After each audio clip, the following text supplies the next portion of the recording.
Hello there everyone, and welcome back to my channel. As you can see from the title of today's video, I'm going to be filming kind of a university survival guide, which is going to be compiling all the different tips and tricks of things that you should be considering if you're a new student going to university, or if you're returning to university after your first, second or third year, and also different things like what to take with you, finance tips, the lot, because I didn't want to separate all of the videos and drag it out, so I thought I would compile everything into one.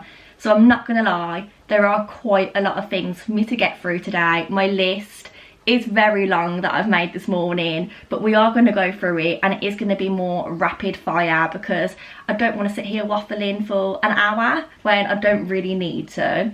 So there are different sections, and feel free to skip ahead if these aren't for you, but the first section that I've got is things to buy for university / what to take. Then I've got 5 tips for online university, as someone who has done her whole entire master's online and also the final year of her undergraduate degree. And I've got tips for freshers, and then I've got 5 tips to survive university in general. So without any further ado, I am just going to jump straight into it and start off by talking to you about the things that I would recommend buying for university. And to start with, I want to put it out there that you do not need to buy absolutely everything for university before you arrive. Little old me, when I was a fresher, rocked up to my student accommodation with about 7 storage boxes filled to the brim of stuff, and I probably only used about 2 storage boxes worth. So I would say that it's all right to buy the things that you need immediately when you get there, like bedding, toiletries, a plate to eat off, things like that. But if you're looking at buying decorations or things to match a colour scheme in your room, storage options, I think it's just best to wait till you actually go into the room, see where your stuff fits, and then think, right, I need 2 storage boxes for my toiletries, I need, you know, an extra lot of bedding or things like that. And then you can pop down to Wilko's during Freshers Week when everything is discounted and just do a big haul all in one go, rather than bringing stuff to uni that you don't necessarily need.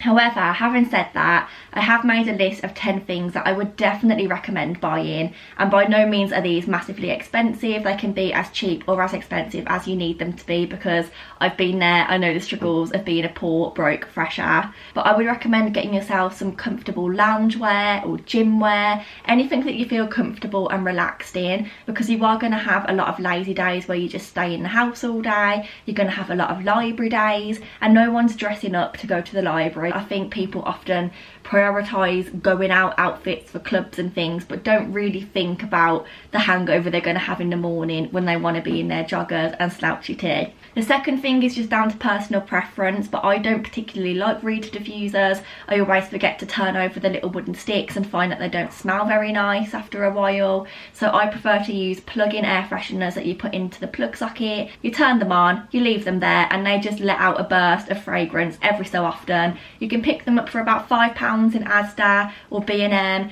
So either get yourself a reed diffuser or get yourself a plug-in air freshener, because you are not allowed candles in student accommodation, and it will set off the smoke alarm. Believe me, I have been there. The third thing, I'm sure you've heard this from everyone, it's over the door hooks. I do usually have some on the back of that door there, and we just store coats, bags, anything like that. Typically your student accommodation wardrobe isn't going to be the largest, and coats are big and bulky and take up a lot of space.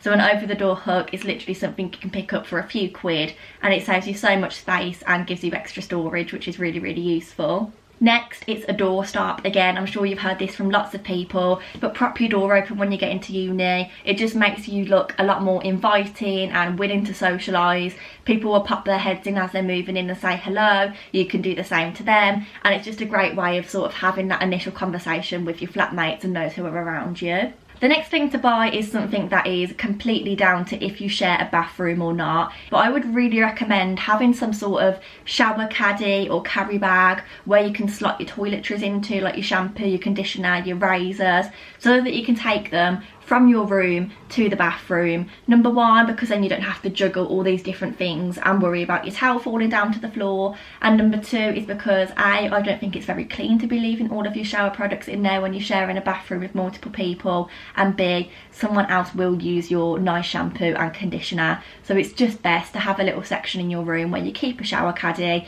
which you take to and from the bathroom, just to save any of that hassle. Similarly to that, and again, if you're using a communal bathroom, you will want flip-flops. And I can't stress that enough, and that is something that I would probably buy before going to university, because you don't know who the hell you're going to be sharing with. You don't know if they're going to be clean, dirty, or what. You never know what muck you're going to find in the shower. I was very, very lucky, and our shower was always clean, but I know plenty of people who shared a bathroom and it was not the nicest. So take some flip-flops to wear in the shower just in case. And again, quite similarly, take some slippers or some sliders just to wear in other communal areas. You could even, you know, use your shower flip-flops and double them up for that, but just to wear in like your kitchen, if you've got a lounge area, if you're walking down to the laundry, take some sliders, something like that, just to wear, because your kitchen can get a bit grubby sometimes if there's a lot of you sharing, and you don't want to have to be lacing up your trainers to run down to the laundry every 10 minutes. The next thing I would recommend is taking some reusable bags. By this I don't mean anything fancy, I just mean get yourself down to Asda, buy a 50p or a £1 bag for life, get a few of them. They're really, really useful for doing your food shopping, they're useful for taking your laundry down, so I just tended to sort of decant my washing basket into a bag for life and take that down to the laundry. That way I found it much easier and quicker. Another little reusable option that you should definitely buy is a lunchbox and a water bottle, and I cannot stress this enough. Some of your lectures will be in uni over lunchtime, you will be hungry, and you do not want to be going to Costa every single day and buying yourself a toastie and a coffee, because that's going to cost you £5 or £10, and that really, really quickly adds up. So if you can take a lunchbox and a water bottle from home, there's always somewhere to refill your water in uni. There's loads of water fountains everywhere. I know at my uni in Coventry there is anyway, and if you take your lunch, obviously it does save you the money of eating out, and also ensures that you can actually get a nice healthy meal that's kind of balanced, rather than a cheese toastie every day. And then last but not least, this is something to do with the laundry that I have mentioned. You will pay for your laundry in student accommodation, and it will be expensive. When I first moved in, it was £2.20 for a wash, and I think it was £2 for a dry, and that is literally £5 every time you want to use the washing machine. And if you're someone that wants to separate their bedding, their towels, their whites, their darks, that's £20 worth of washing a week if you do that on a weekly basis.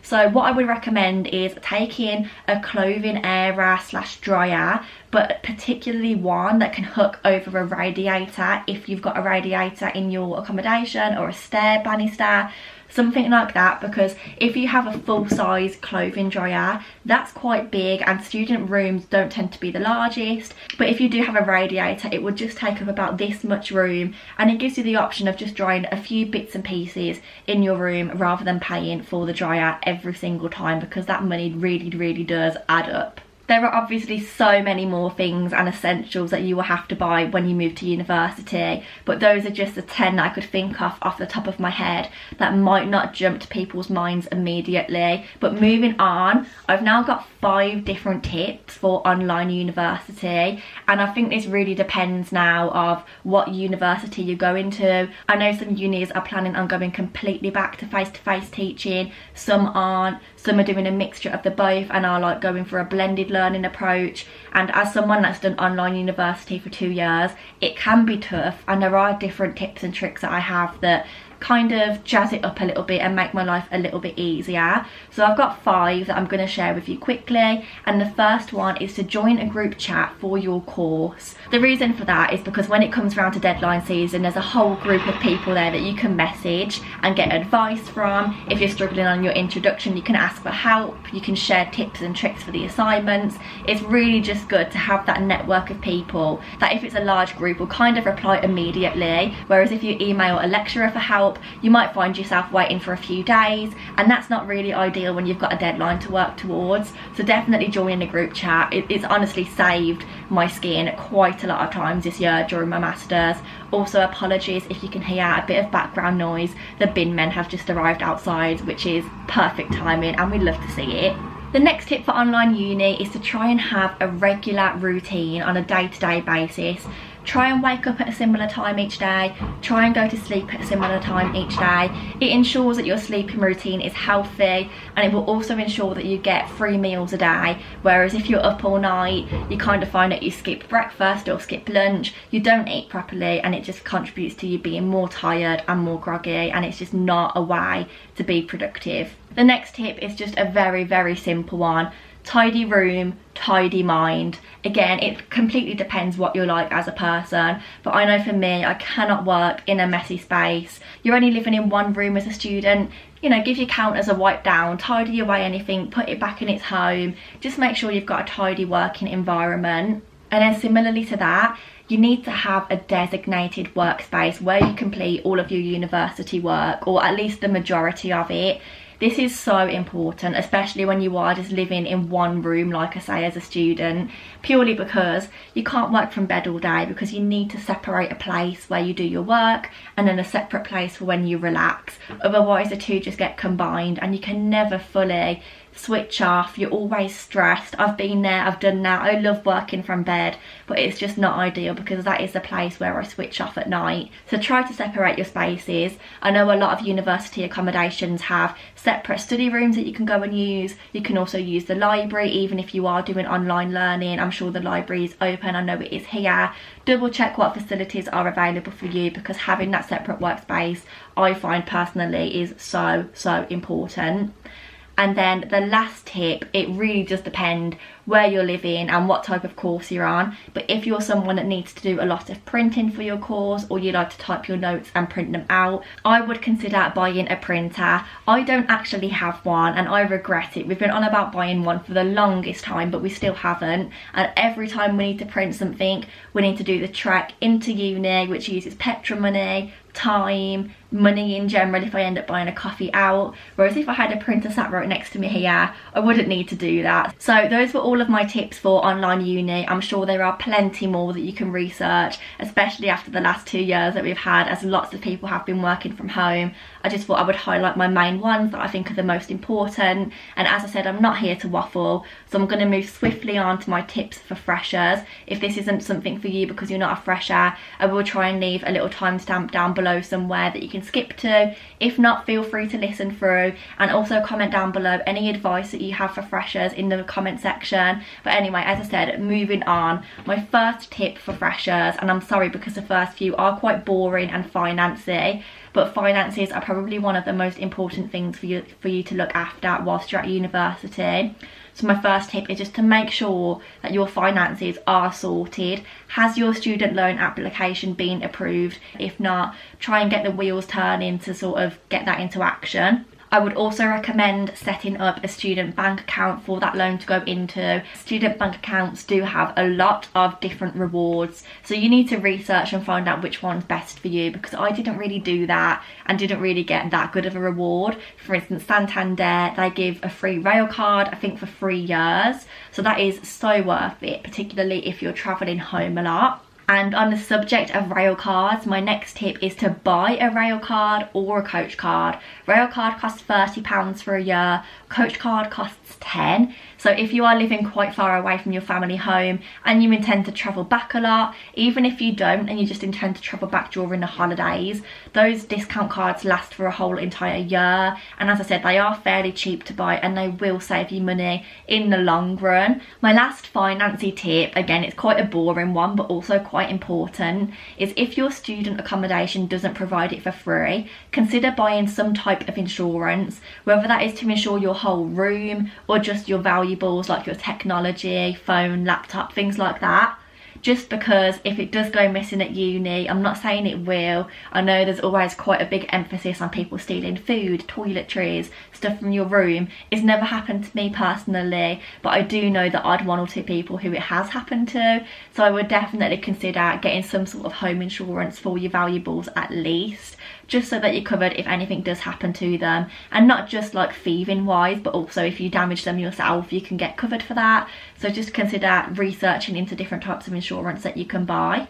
My next tip for freshers is to register at a local doctor's and a local dentist. You might not think you need to use them, but if you do, it's going to be a pain if you're studying in Coventry and you're still registered at your dentist in Manchester.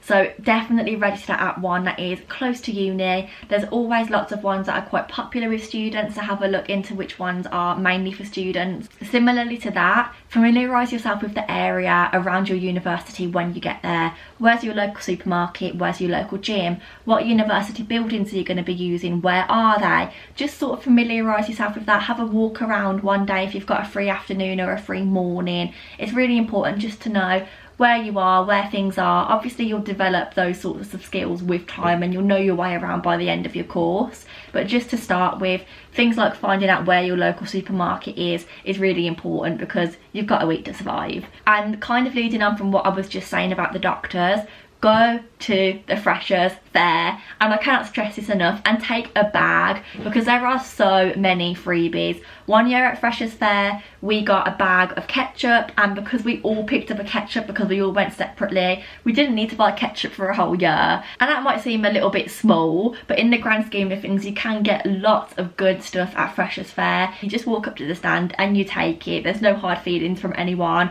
Go to freshers fair, take a bag. And as I was saying about the doctors, a lot of the local doctors that specialise in like student healthcare, if you like, will advertise themselves or will be standing there at stalls at freshers fair. So make sure you go and stop at their stalls as well as the Domino's stand, because that is so important, and probably more important than your pizza in the grand scheme of things. The next thing is something that I really want to stress, particularly because I was also in this position, and that is, please do not worry about making friends if you do not drink. I do not drink, and I have never ever been clubbing in my life, and I made friends at university. During Freshers Week there are so many activities going on, not just clubbing. You can go to mini golf, you can go paintballing. The university set up lots of different things for people that do not drink, and so you will be absolutely fine at putting yourself out there. Joining the society is also a really good way of making friends, and doesn't always involve drinking. You don't have to go out on the social nights if you don't want to, if they're like a bar crawl or something like that. There is much more to university life than drinking, and I think by the time you've settled in a little bit and you've actually started doing work and assignments, you'll figure out that actually that side of university does die down after a while. It's not constantly drinking like it is in Freshers Week, so you'll be absolutely fine. And I honestly just want to reassure anybody that doesn't drink, because I was a little bit worried about that, I can't lie, but I was absolutely fine. I got on fine, I made enough friends for my liking, I joined a nice society that didn't really go out drinking that much, and I got on great, so you will be absolutely fine.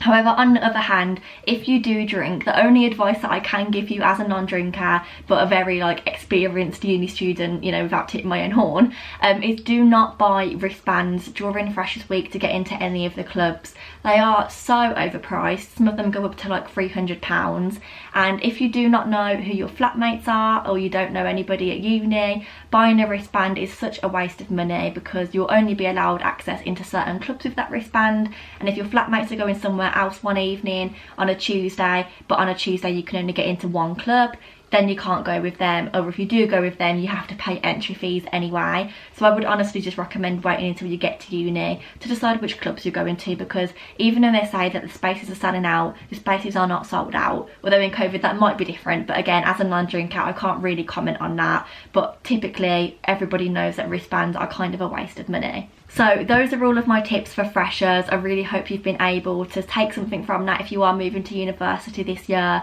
and if you're not and you sat there and watched it through, you might be able to take some advice from that anyway.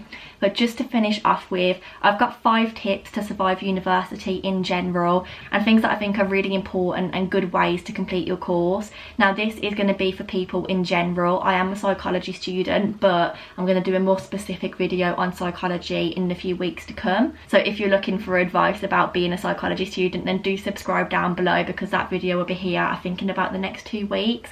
But this is just more general advice that anybody can follow, and the first one is to never ever buy new textbooks. They are so expensive and the price really does amount up. I have barely used some of the textbooks that I've bought, and so much money has been wasted on them over the years. After a while I obviously started buying them second hand, so really search through eBay, search through like freshers pages to see any old students who are selling textbooks that are recommended reading for your course. And also with the recommended reading list, is only recommended. I would suggest only buying the essential reading textbooks to begin with, and then if you want to, you know, delve a bit deeper into things, then move on to the recommended reading list. Just get the essentials to begin with, because as I said, it is expensive, and even buying the book second hand, it still amounts up to quite a bit. So always buy your book second hand no matter what, and then at the end of your year you can also sell them on to get a little bit of money back from them. The next tip is to utilise the university facilities. I know I've spoken about this throughout the video, so I won't dwell on it too much, but there are some really good facilities to use. They're not all great, but some of them are. I know here at Coventry University you get a free gym membership if you're staying in their student accommodation. We also have a centre for academic writing, which can help you with like the English side of your assignments. So really look at what facilities your uni has to offer and use them, because they're there, they're free to use, and you're paying £9,500 to be here, so you may as well use them to the best of your ability. My next tip is actually to use a website that I only recently found this year because my friend Jenny recommended it to me, and it's a website called Quillbot. So it's Quillbot, and it's basically a paraphrasing tool. So it really just depends on what course you're on, but for me on my course I do a lot of reading on different people's research papers. I have to summarise their findings, summarise what they've done, things like that, and sometimes it is hard to reword sentences that you look at and you think, there is no way I can reword that. Well, if you copy and paste that sentence into Quillbot, it will paraphrase it for you. It's a completely free tool to use, and I find it really beneficial, and have used it quite a bit coming up to the end of my masters, and really wish I found it sooner. And then my last two tips are a little bit more light-hearted and less focused on the uni work, because I'm about to sit here and tell you that despite everything I've just said, university work is not always going to be your #1 priority, and it shouldn't be. And it's taken me a long time to realise that, but sitting here at the end of my masters after 4 years at uni, when I look back and I speak about my experience here, I speak about the fun times, going to get cheesy chips at 2 AM in the morning, or giving in and putting the laptop down and having that snowball fight when it snowed that one time.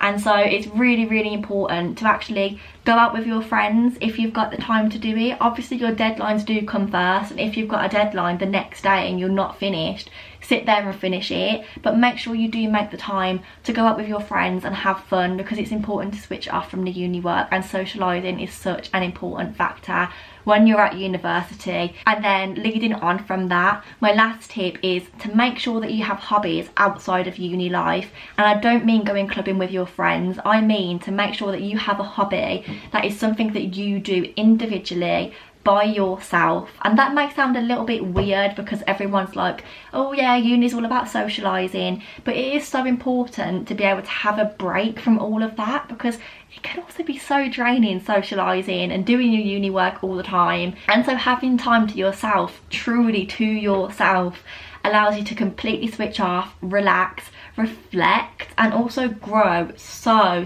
much as a person. Let's not forget that. I just think you need to find a hobby that is for you, and it does take a while to find that. I've got mine, and that is my YouTube channel. I sit here and I do this myself, and not many people watch, but I love it. And so that's my little hobby. I also started walking this year as part of a walking challenge I'm doing from Land's End to John O'Groats, and I'm so happy I took that challenge, because whilst I'm on a walk for that hour or two, I might have my headphones in, I might just be in silence. Again, it gives me that time to reflect and switch off, and it's just time to be with yourself, whether it's taking yourself out to a coffee shop for a drink by yourself, browsing the shops, going on a cinema date by yourself.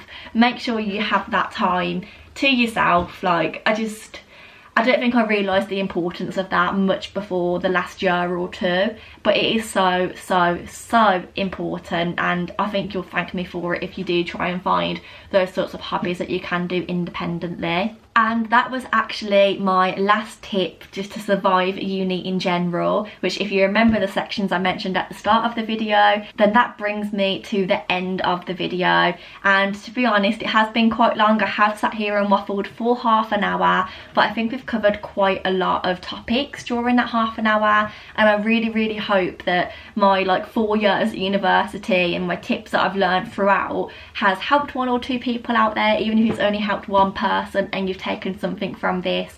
Please let me know down below if you found the video useful. Don't forget to give it a like, comment and subscribe down below. And if you are starting university this year, then good luck. It is such an exciting time. There's such a range of emotions, but it is a journey and you'll be proud of yourself to make it to the end, because I know I certainly am. So other than that, thank you very much for watching, and I look forward to seeing you all very soon in the next video. Goodbye.